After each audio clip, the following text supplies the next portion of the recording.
Waza YouTube, c'est Daz, j'espère que vous allez tous bien. Moi ça va nickel, l'été arrive, il fait chaud, il fait beau. Bah, quoi demander de mieux, évidemment, ça c'est super.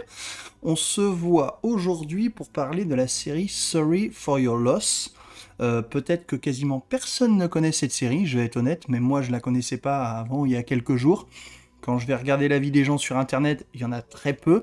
Alors évidemment, c'est pas Netflix, c'est pas Prime, c'est Facebook Watch. Voilà, ils ont voulu créer des séries originales comme à un moment YouTube l'avait fait. Bon, ils ont arrêté, ça a pas marché, etc. Voilà. Pourquoi j'ai regardé cette série? Parce qu'il y a Elizabeth Olsen qui a le rôle principal.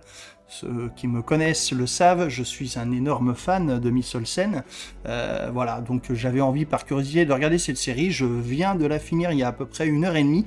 Je suis sorti me balader en ville pour pouvoir un peu décompresser et je vais vous en parler à chaud parce que c'est un truc incroyable. Voilà, comme d'habitude, on se retrouve après le générique et à tout de suite.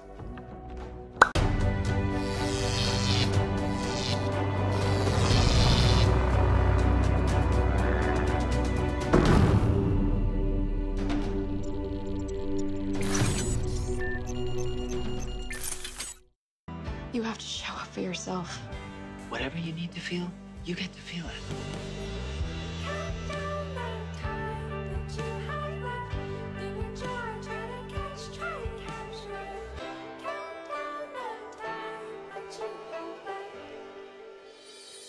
Bon, alors déjà vous présenter un peu la série, ça me paraît logique. Donc c'est une série qui a été créée par Kit Steinmelker, je ne sais pas si je le prononce bien, désolé, c'est un peu compliqué. Il y a 2 saisons, voilà. Ça s'est arrêté brutalement à la fin de la 2e saison parce que faute d'audience, puis surtout comme j'ai expliqué en préambule, que Facebook Watch n'a forcément pas marché, hein, ça n'a pas le pouvoir d'un Netflix, etc. Malgré le fait qu'il y ait quand même Elizabeth Olsen en guest, de connu, on va dire, dans le rôle principal. Il y a Kelly Marie Tran aussi qui joue dans les Star Wars, notamment, enfin. On la voit peu, mais j'ai reconnu directement son visage. Quelques autres acteurs que j'ai déjà vus comme ça, mais bon, globalement, il y a un casting de gens pas très connus, et c'est plutôt très bien. Donc la série fait 2 saisons, comme je disais, de 10 épisodes, ça fait donc 20, voilà, jusque-là, vous me suivez. Ce que j'aime bien aussi, c'est que chaque épisode fait que 30 minutes, donc c'est un format court, donc ça se regarde assez facilement, c'est bien. Et en fait, j'ai regardé le premier épisode, le deuxième, le troisième, le quatrième, et j'ai tout bouffé. J'ai commencé hier soir assez tard, et j'ai terminé tout à l'heure.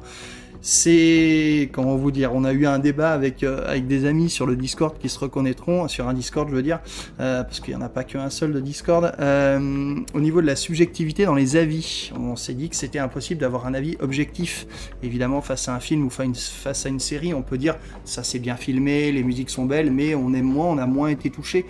Et ce qui est logique, moi je vais vous livrer mon avis, qui sera évidemment peut-être pas le même que le vôtre, peut-être qu'au bout de 5 minutes de la série, vous allez vous faire chier. Faut dire ce qui est, et c'est une sorte de disclaimer, c'est pas une série que tout le monde peut regarder. Pourquoi? Parce que il n'y a pas de meurtre, il n'y a pas de monstre, il n'y a pas d'horreur, il n'y a pas de science-fiction, il n'y a pas de trame policière, c'est une série qui filme la vie en fait, c'est ça le truc. Je sais pas, là je pense, enfin je sais pas si, vous devez connaître sans doute la série This Is Us, qui est évidemment bien plus connue et de très loin, qui est une série assez fabuleuse pour moi.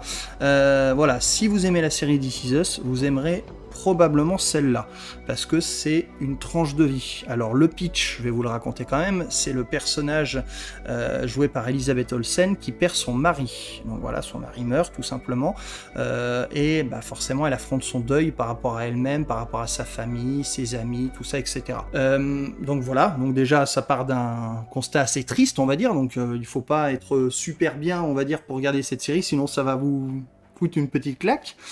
C'est pas que je sois mal, hein, tout va bien, mais je me suis dit que voilà, la série allait me faire du bien aussi, ce que j'ai perdu, je pense que les gens le savent, quelqu'un de très important pour moi il y a pas mal d'années, de très proche, donc forcément, voilà, j'étais un peu plus touché, on va dire, mais cette série m'a marqué à diverses choses. Alors désolé si je parle comme ça, j'essaye d'enregistrer d'un coup face caméra, voilà, il n'y aura pas de montage, je vous parle comme si vous étiez devant moi. La série m'a vraiment touché, mais un truc de dingue. Déjà, la performance d'Elizabeth Olsen, elle est fabuleuse, on la voit quasiment tout le temps. Donc comme j'avais dit dans Promising Young Woman, là, si vous aimez pas Elizabeth Olsen, je vois pas l'intérêt pour vous de la regarder, ou alors vous la remplacez par quelqu'un d'autre, vous mettez, je sais pas, un truc que vous collez à la télé, bref, je dis ça pour rire, mais on la voit quasiment tout le temps, et elle est parfaite. Si on me demande aujourd'hui quel est mon type de femme je vais vous dire, c'est Elisabeth Olsen. Déjà, physiquement, je la trouve magnifique, clairement. Et puis en plus, elle est fabuleuse dans ce rôle-là. Ce qui est important aussi à savoir, c'est que c'est pas que uniquement sa vie après la mort de Matt, son mari. Il y a aussi énormément de flashbacks. Et ça, c'est très important. D'habitude, j'aime pas ça. Ou des fois, dans les films, il y en a un peu. Non, là, c'est quasiment la moitié de la série. Il y a des flashbacks. Ou comment elle a vécu sa vie avec Matt, comment ils se sont rencontrés, comment les choses se sont faites, des bons côtés, les mauvais côtés, avant sa mort. Il y a un fil rouge aussi, on a envie de savoir pourquoi et comment il est mort, parce qu'on apprend au début de la série qu'il meurt, mais voilà, on n'en sait pas plus, bref, évidemment je vous spoilerai pas, comme d'habitude, mais du coup il y a ce petit fil rouge qui est important.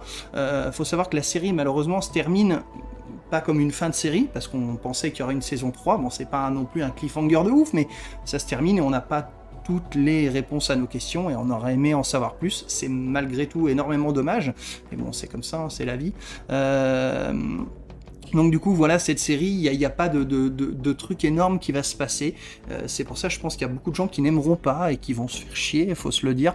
Mais moi j'ai regardé cette série et j'ai eu l'impression de vivre une partie de ma vie, parce que du coup, bon, elle est triste forcément, ça me paraît logique de la mort de son chéri, mais elle essaie aussi de s'accrocher à la vie et de vivre avec sa sœur, avec qui elle est très très proche, sa mère, donc forcément sa famille c'est très important pour elle, ça fait écho aussi à mon vécu, donc du coup voilà, les musiques sont magnifiques, mais vraiment un truc de ouf, la réalisation est pas faramineuse, mais elle est sobre, comme la vie, c'est le mot qui va revenir très souvent dans ma critique, mais voilà, j'ai l'impression que c'est une série sur la vie, sur comment passer le deuil, comment avoir des beaux moments, des mauvais moments, des disputes, des sourires. On passe du rire aux larmes, en fait, dans cette série. C'est assez incroyable. Désolé, ma critique n'a un peu ni queue ni tête, mais j'avais envie, voilà, me mettre devant vous, devant la caméra, et puis de vous dire ce que je ressens. Alors, cette série est difficilement trouvable, si vous voulez la voir. Moi, je l'ai trouvée en VO sans sous-titres.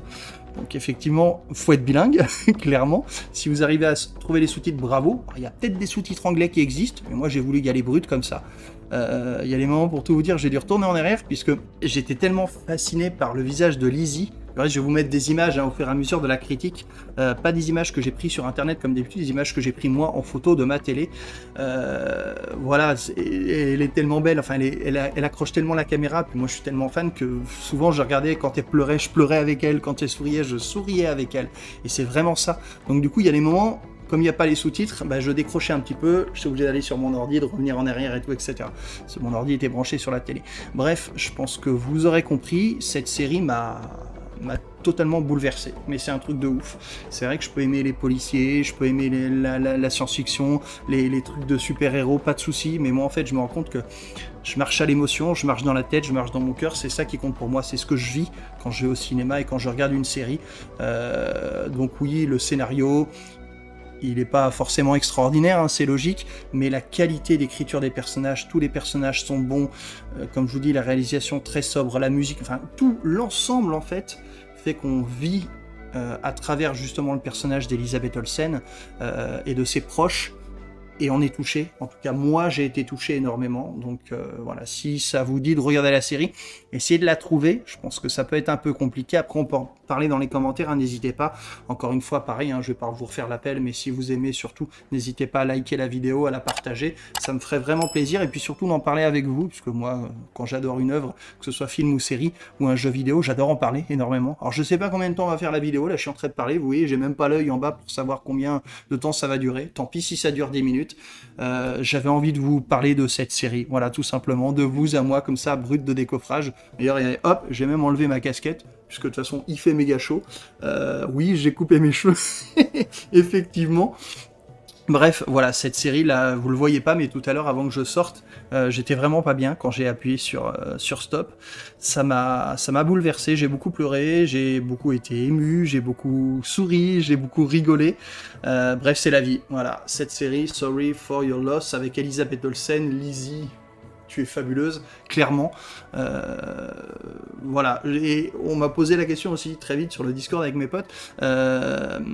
Est-ce que si ça n'avait pas été Elisabeth Olsen, est-ce que j'aurais aimé la série autant? Alors peut-être pas, la série est très bien, magnifique, mais c'est sûr que quand tu regardes 10 heures d'une œuvre et que tu vois la personne 9h30 sur 10 heures, bah forcément si tu l'aimes pas. Bon, il y a aussi Spotify, hein, 10 heures, je suis un peu d'accord, il fallait bien que je cale un jeu de mots de merde dans ma vidéo quand même, bon bref. Vous l'aurez bien compris, je suis fan de cette série, c'est une série bouleversante, magnifique. Voilà, donc allez-y, foncez la voir si vous la trouvez quelque part. Et puis nous, on va se retrouver très vite pour une prochaine critique, sans doute à mon avis cette semaine sur la chaîne. D'ici là, profitez des vôtres, amusez-vous bien, prenez un bain de soleil, ça fait du bien, et ciao!